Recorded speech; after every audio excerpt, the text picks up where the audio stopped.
Hello friends, ला education hub में आपका स्वागत और अभिनंदन है। मैं एन पांडे। तो संवैधानिक विकास का आगे का सफ़र शुरू करते हैं। तो आज हम सभी पढ़ेंगे आज 1813 का राजलेख यानी चार्टर्ड एक्ट 1813। देखिए, कंपनी पर अभी भी ब्रिटिश सरकार का बहुत अधिक दबाव बढ़ नहीं पाया था, नियंत्रण बहुत अधिक था नहीं। उस नियंत्रण को और अधिक बढ़ाने के लिए इस एक्ट को लाया गया।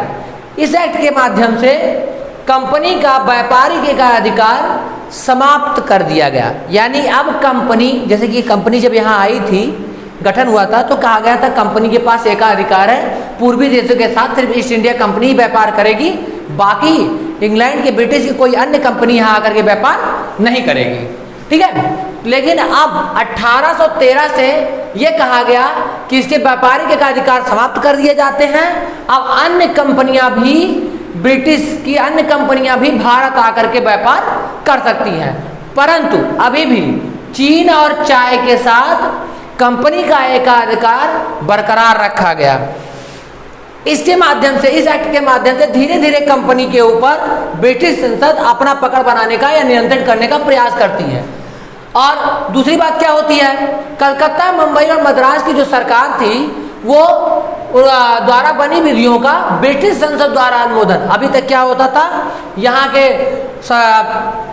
जो गवर्नर थे वो विधि बनाते थे और लागू कर देते, अनुमोदन कराना अनिवार्य नहीं होता था। लेकिन इस एक्ट के तहत ये कहा गया, कलकत्ता का मतलब कलकत्ता, बंगाल वही एक ही चीज़ है, चाहे कलकत्ता कहिए या बंगाल कहिए।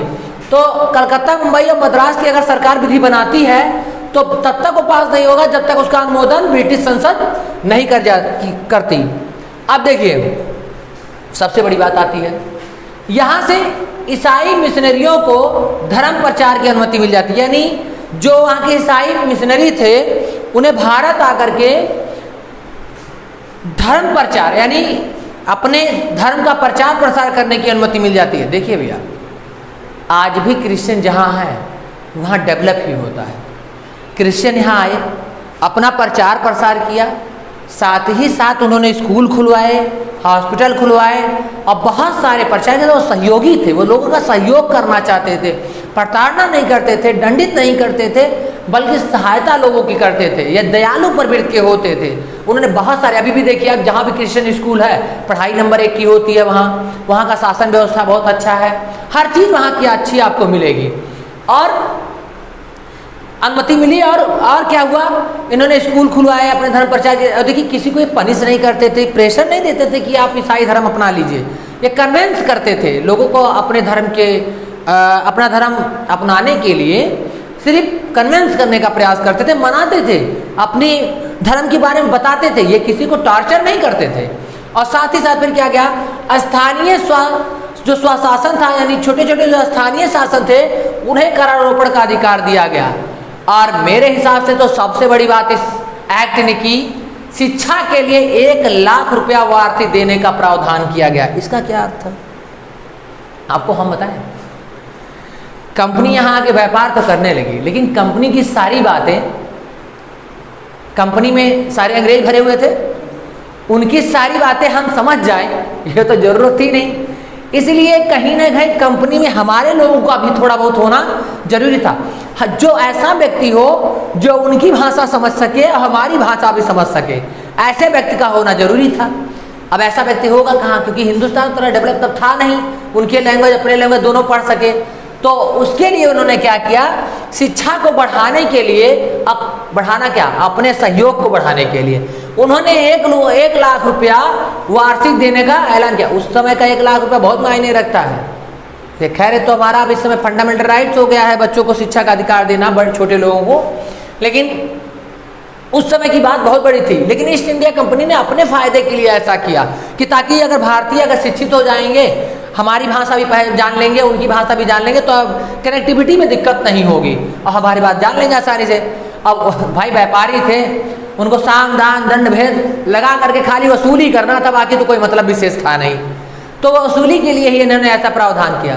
और इस एक्ट के तहत 20 वर्ष तक के लिए राजस्व अधिकार बढ़ा दिया गया। जो ईस्ट इंडिया कंपनी का क्षेत्राधिकार था उसमें करारोपण यानी राजस्व वसूली, मालगुजारी, ये सब लेने का अधिकार बढ़ा दिया गया। इस एक्ट के तहत से कहीं ना कहीं धीरे धीरे कंपनी के ऊपर ब्रिटिश संसद अपना नियंत्रण बढ़ाने का प्रयास कर। देखिए 1813 में कंपनी के ऊपर नियंत्रण किया तो गया, लेकिन पूर्णतः हो नहीं पाया। इसलिए अब आया 1833 का चार्टर्ड एक्ट। 1833 की जो सबसे बड़ी बात, 1833 के चार्टर्ड एक्ट की सबसे बड़ी बात हुई वो हो गई केंद्रीकरण का। केंद्रीकरण हुआ कैसे?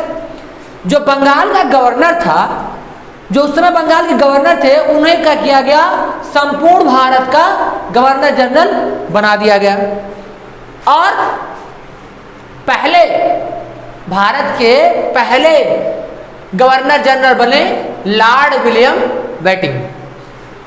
अब देखिए अब क्या हुआ कि पूरे भारत का अगर बना दिया गया, जितना भी ब्रिटिश कंपनी के क्षेत्राधिकार था, जितना भी उनका एरिया था, ब्रिटिश भारत कहलाता था, उसमें पूरे के पूरे भारत में अब एक गवर्नर हो गया मुख्य।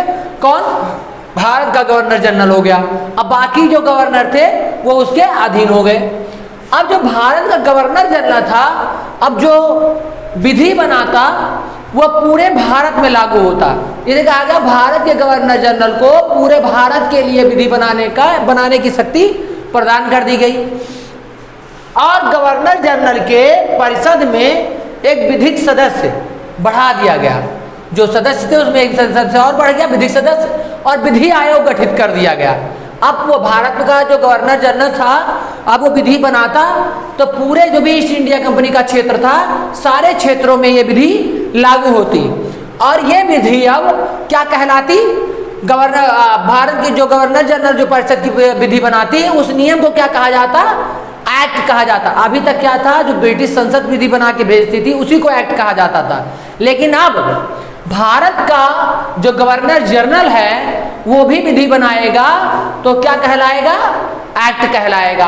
1833 के माध्यम से खुली सेवकों की खुली परीक्षा, सिविल सेवकों की खुली परीक्षा प्रतियोगिता कराने का प्रयास किया गया। खैर बोर्ड ऑफ डायरेक्टर्स के विरोध के कारण ये कोशिश नाकामयाब रही। देखिए भाई साहब, ऐसा है ना कि जो ब्रिटिश कंपनी थी, ईस्ट इंडिया कंपनी, अभी तक क्या करते थे बोर्ड ऑफ डायरेक्टर्स?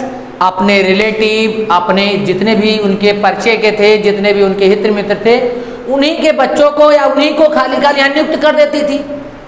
तो कोई काबिल तो हो नहीं पाता था, कोई काबिल तो हो नहीं पाता था। अगर काबिल होते तो कंपनी और डेवलप होती। कोई काबिल तो हो नहीं पाता था।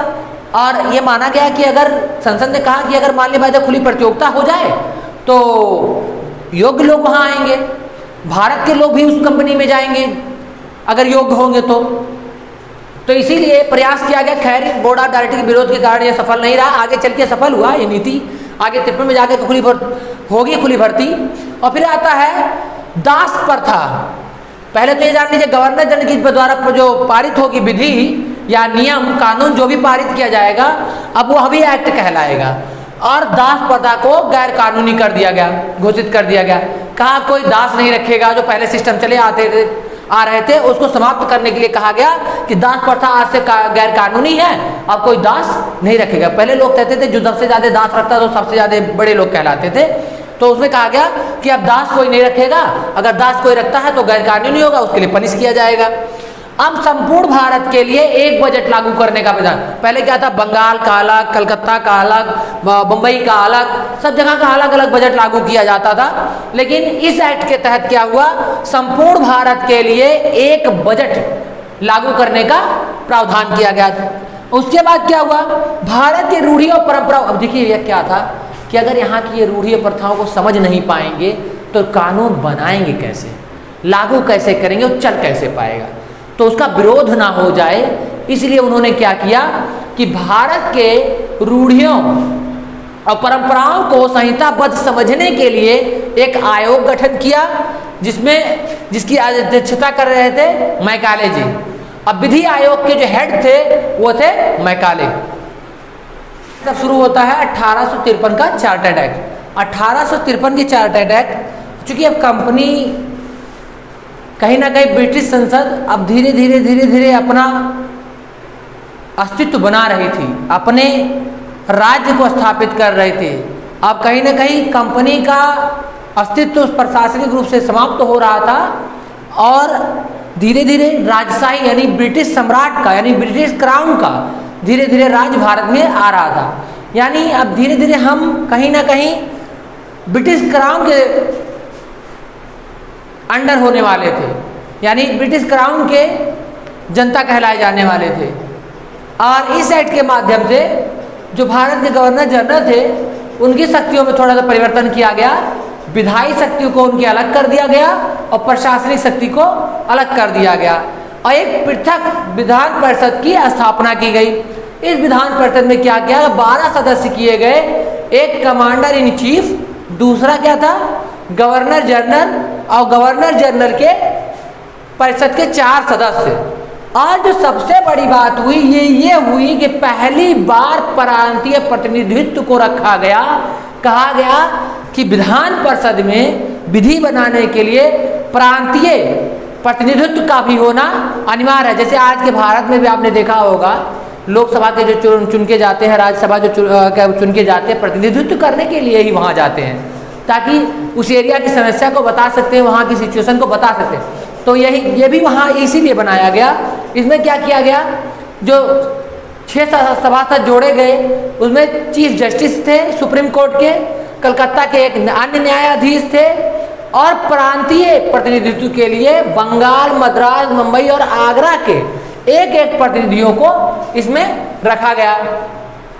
और जो सबसे बड़ी बात हुई, सिविल सेवकों के लिए खुली प्रतियोगिता, जो आज भी लोक सेवा आयोग का जो होता है परीक्षा अधिकारियों के लिए, मैंने इससे पहले बताया कि जैसे भ्रष्ट के रूप में वहाँ के जो बोर्ड ऑफ डायरेक्टर्स थे वो अपने रिलेटिव को भर्ती कर दिया करते थे और ये कहते थे कि वहीं के लोग सिर्फ होंगे। अब चूँकि कंपनी अब सम्राट वहाँ ब्रिटिश संसद चाहती थी कि धीरे धीरे हम विकास करें और यहाँ की चीज़ों को समझें, इसीलिए यहाँ के लोगों का भी उसमें होना कहीं ना कहीं अनिवार्य हो रहा था। इसीलिए इसे पिछले एक्ट में उन्होंने शिक्षा को बढ़ावा दिया ताकि लोग यहाँ तक आ सकें। और क्या किया, अब अपने लोगों में वो शामिल करने के लिए क्या किया उन्होंने, सिविल सेवक के लिए खुली भर्ती छोड़ दी। मतलब हमें भारतीय भी उसमें जा सकते थे, भारतीयों को वंचित नहीं किया जाएगा क्योंकि उसमें कह दिया गया धर्म, जन्म स्थान, वंश और वर्ण के आधार पर किसी को भेद नहीं किया जाएगा, यानी किसी को इससे वंचित नहीं किया जाएगा।